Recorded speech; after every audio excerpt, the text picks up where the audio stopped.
جی ناظرین، پروگرام میں خوش آمدید۔ امریکہ کی یونیورسٹی نے جو لسٹ جاری کی ہے تو سائنسی محققین کی، اس میں پاکستان کے 81 افراد بھی شامل ہیں جو مختلف یونیورسٹی سے تعلق رکھتے ہیں۔ پنجاب یونیورسٹی کے بھی نمایاں افراد شامل ہیں، سرگودا یونیورسٹی ہے، KPK کی مردان یونیورسٹی ہے، گجرات یونیورسٹی بھی ہے۔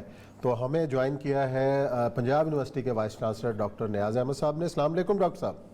السلام عثمان صاحب، بہت شکریہ ڈاکٹر صاحب، کتنی بڑی کامیابی آپ سمجھ رہے ہیں کہ پہلی بار جو ہم نے تو دیکھا ہے کہ جی اتنا ریکگنائز کیا گیا ہے اس ریسرچ کے کلچر کو، آپ نے بھی آتے ہی یونیورسٹی کے اندر فروغ دیا اور آپ ماشاءاللہ اس میں کافی محنت بھی کر رہے ہیں، تو یہ اب کتنی یہ امریکہ کی یونیورسٹی کی جانب سے اس بات کا جو ہے وہ کیا جانا کتنا امپورٹنٹ ہے؟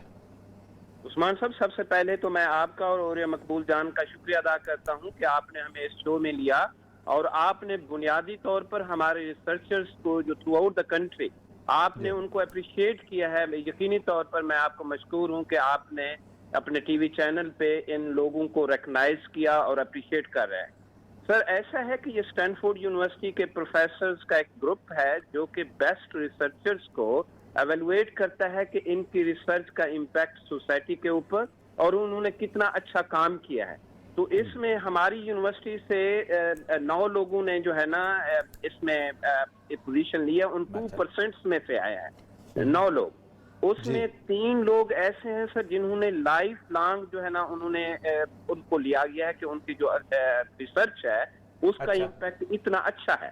اینڈ سیکنڈلی ان 3 میں سے جو 3 کو لائف لانگ میں انہوں نے انکلوڈ کیا ہے، ان میں ایک ہمارے پروفیسر صاحب پروفیسر خالد محمود انفارمیشن مینجمنٹ کے ہیں۔ جی لائبریری سائنس والے، جی لائبریری سائنس والے سر، انہوں نے ساؤتھ ایشیا میں ہی از دا اونلی ون۔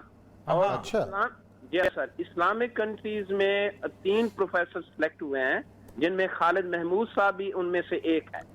اس کے علاوہ سر ہمارے جو باقی 9 لوگ ہیں وہ پچھلے سال 2019 کی جو ایویلویشن ہے ان میں انہوں نے وہ بیسٹ ریسرچر رہے ان 2% میں سے، جن میں جو میجر ایریاز رہے سر جس میں انہوں نے کنٹریبیوٹ کیا ہے وہ کمپیوٹر سائنس ہے، اسٹرانومی ہے، فزکس، میتھمیٹکس، بیولوجیکل سائنسز اور انفارمیشن مینجمنٹ۔ یقینی طور پر ہم خوش ہیں اور ہم نے ان اچھا ڈاکٹر صاحب، اس میں ایک میں دیکھ رہا تھا کہ جتنی بھی یونیورسٹیاں ہیں وہ ساری پبلک سیکٹر کی یونیورسٹیاں ہیں، یعنی گورنمنٹ کی یونیورسٹیاں، اور ہم پورے پاکستان میں ایک شور مچا ہوا ہے کہ پرائیویٹ ایجوکیشن جو ہے وہ بڑی کمال کر رہی ہے اور لک آفٹر کر رہی ہے، تو لیکن ایک سے لے کے اوپر تک قائد اعظم یونیورسٹی ہے، ایگریکلچر یونیورسٹی فیصل آباد ہے، کامسیٹ ہے، نسٹ ہے، میرا خیال انہوں نے لیا ہی سرکاری یونیورسٹیز کو۔ نہیں اسٹینفورڈ تو سرکاری نہیں۔ ہاں جی، تو اس کا مطلب یہ ہے کہ ہمارے ہاں سرکاری یونیورسٹی کا یعنی سرکاری جو ادارے ہیں ان کا معیار اتنا برا نہیں ہے، حالانکہ وہ بہت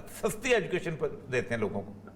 اور مقبول جان صاحب، جو اس وقت ملک میں جتنے بھی دا پیپلز لائک یو اور عثمان، آپ کسی بھی اس طرح کے ہمارے کولیگز کو دیکھیں، اگر ہمارے جو نامور لوگ ہیں وہ سارے پبلک سیکٹر کے گریجویٹ، بالکل ٹھیک، اور حقیقت یہ ہے کہ جتنا جو انویسٹمنٹ ہے گورنمنٹ آف پاکستان پلس جو پبلک سیکٹر یونیورسٹیز ہیں، جتنا ریسرچ کے اوپر اور آج کل اس چیز کے اوپر ہم بہت زیادہ انویسٹ کر رہے ہیں کہ جو بھی ہم کام کریں اس کا سوشو اکنامک امپیکٹ نظر آنا چاہیے، سوسائٹی کے اوپر ہماری ریسرچ کا کیا امپیکٹ آیا ہے۔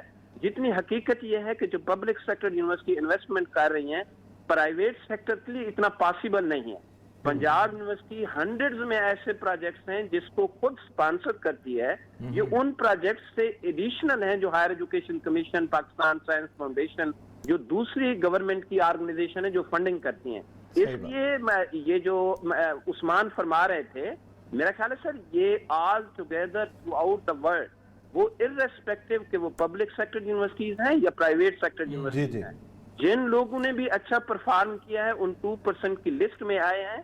ہم نے اپلائی نہیں کیا کسی کو کہ آپ ہمیں ان میں انکلوڈ کریں، انہوں نے ہماری ریسرچ کو انٹرنیشنل پبلیکیشنز دیکھی ہوں گی، جی ہاں، انٹرنیشنل پبلیکیشنز دیکھی ہیں، ہمارے بکس چیپٹرز کو دیکھا ہے، اس لحاظ سے میں سمجھتا ہوں آئی اپریشیٹ کہ جو اچھا یہ مجھے بتائیے گا کہ ان پاکستان کی یونیورسٹیز میں کیونکہ ظاہر بات ہے سب سے امپورٹنٹ چیز ہوتی ہے آپ کے ریسرچ جرنلز جو ہوتے ہیں کہ ان کی کیا سٹیٹس بنتا ہے کیونکہ یہ 81 لوگ جو ہے 16,600 اس میں کوئی بہت بڑی اور فرسٹ 2% میں آنا بہت بڑی بات ہوتی ہے، جبکہ مطلب ہزاروں کے حساب سے ملکوں میں یونیورسٹیاں ہیں. تو آپ کے کوئی ایسا ریسرچ جرنل جو کہ انٹرنیشنل ایکنالجمنٹ رکھتا ہو؟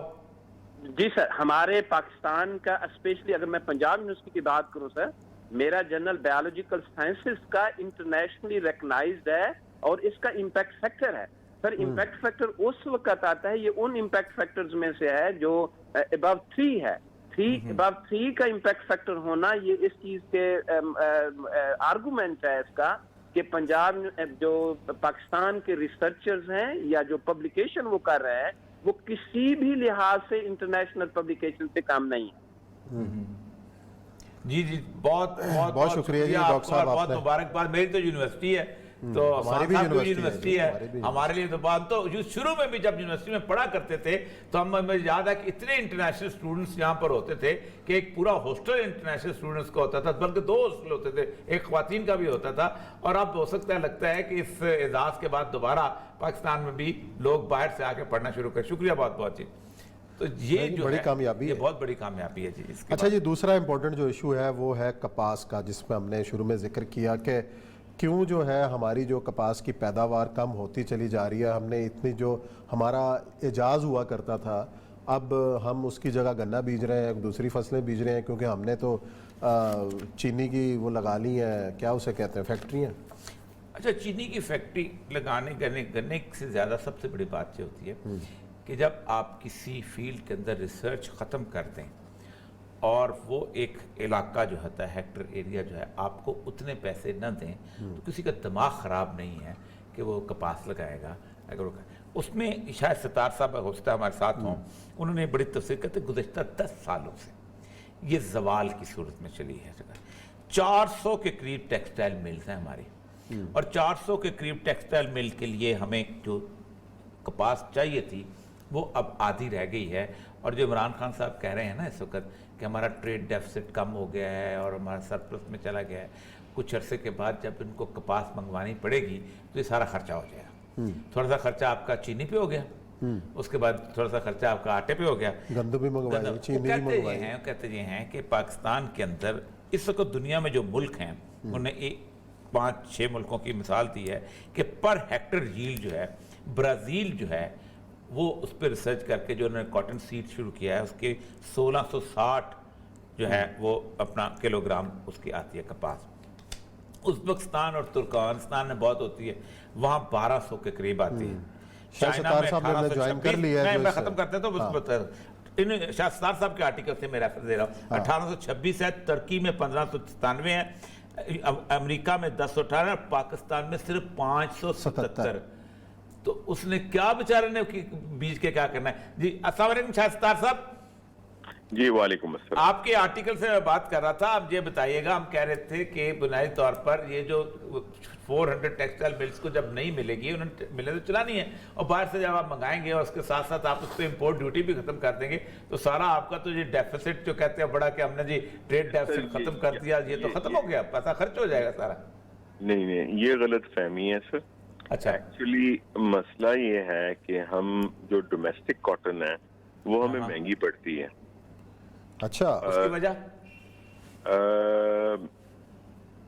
سر اس کی وجہ یہ کہ ہمارے ہاں جو کاسٹ آف پروڈکشن بہت زیادہ ہے کیونکہ ہماری پروڈکٹیوٹی بہت لو ہے، جس کی وجہ سے فارمر کو پیسے نہیں ملتے. فارمر کو اگر پیسے نہیں ملیں گے تو وہ اگلے سال تو بالکل کراپ نہیں لگائے گا. ٹھیک ہے. تو ہم اس وقت 10,200 10,500 روپیہ فی من دے رہے ہیں کاٹن کے لیے، جینٹ کاٹن.